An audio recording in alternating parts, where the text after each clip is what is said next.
If you've spent the time and money to add Dolby Atmos to your home theater, I have a question for you. Are your Atmos speakers actually working?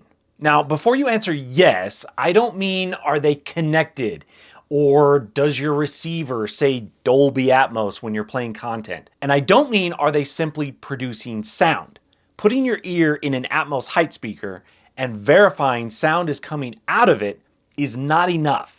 The real question you need to ask is, are your height speakers actually contributing enough to create the overhead effects Atmos is supposed to deliver? Because when I tested my own Atmos speakers, I discovered something that honestly surprised me. This graph changed the way I think about Atmos speakers. And by the end of this video, I will show you exactly what you're looking at. Some of my Atmos speakers were producing sound, but they weren't actually delivering Atmos to my seat. And if it happened in my theater, it could be happening in yours too. Today, I'm going to show you what I found, why it happened, and how you can determine if your Atmos speakers are actually doing their job. So here's the thing. Most of us install Atmos speakers, we run the room correction, maybe watch a few Atmos demo clips, and then we check the box in our minds.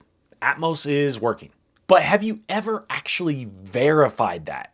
Think about it. If I muted your Atmos speakers during a movie, would you notice immediately? Or would it take several minutes before you realized something was missing? For a lot of systems, the answer is probably not what people want to hear. The reality is that Atmos isn't blasting overhead effects all of the time. A lot of Atmos content is subtle. The height channels are blended with the rest of the soundstage. And because of that, it's possible for Atmos speakers to be underperforming while the system still sounds pretty good overall. And that was exactly the situation in my theater. I thought everything was working perfectly. Then I started digging into the measurements. And what I found shocked me. Two of my Atmos speakers were performing dramatically differently than I expected. If the strongest output from your Atmos speakers isn't reaching your ears, are they really working? I think the biggest misconception in home theater is this.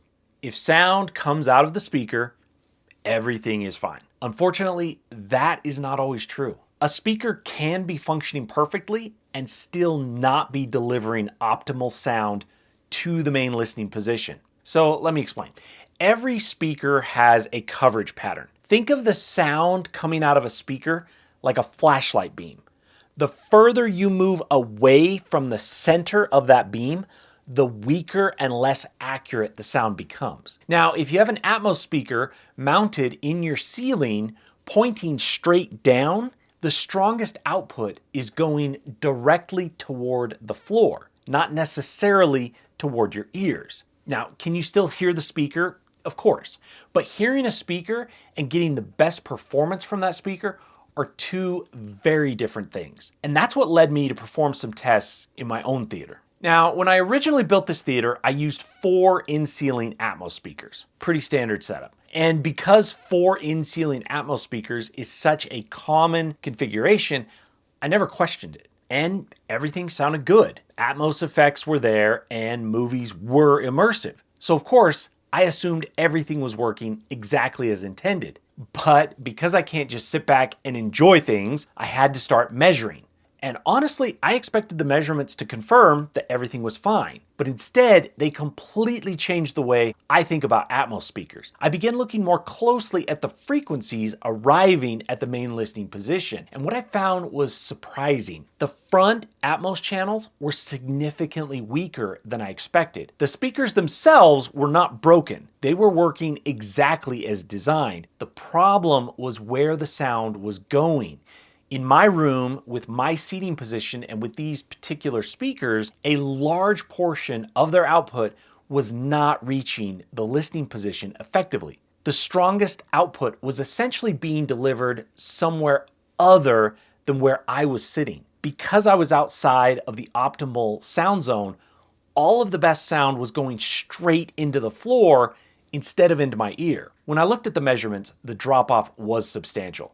Far greater than I expected. Certain frequencies were essentially silent at the main listening position. Look at these room measurements here, and you'll see a huge drop off from roughly 1000 hertz to 5000 hertz. And that's a critical part of the frequency range. And at the main listening position, it was almost disappearing. And it forced me to ask a question. What if the issue wasn't actually the speaker?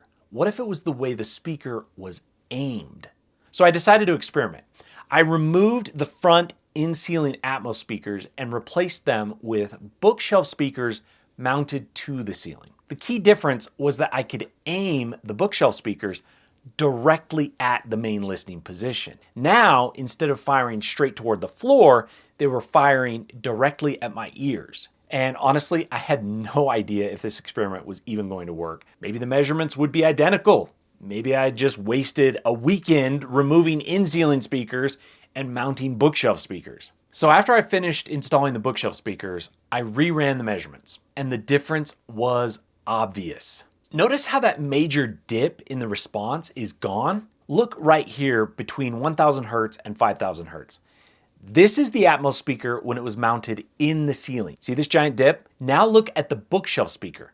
Same room, same seat, same measurement process. That is not a subtle difference. The output increased and the integration improved. The transition between the front soundstage and the Atmos layer became much more seamless. Most importantly, Atmos effects became more convincing. The overhead bubble felt more complete. Now, does this mean everyone should immediately rip out their in-ceiling speakers? No, absolutely not. But it taught me something important. Speaker placement and aiming matter a lot more than many people realize. There are several reasons Atmos speakers can underperform. The first, as we've discussed, is aiming. If the speaker isn't directed toward the listening area, you're relying heavily on the speaker's dispersion pattern. How good is the sound when you're off axis and outside of that optimal sound zone? And the second is distance. Sometimes Atmos speakers are simply too far from the main listening position. And the third is room constraints. Maybe there's HVAC ducting. Maybe there are joists in the way.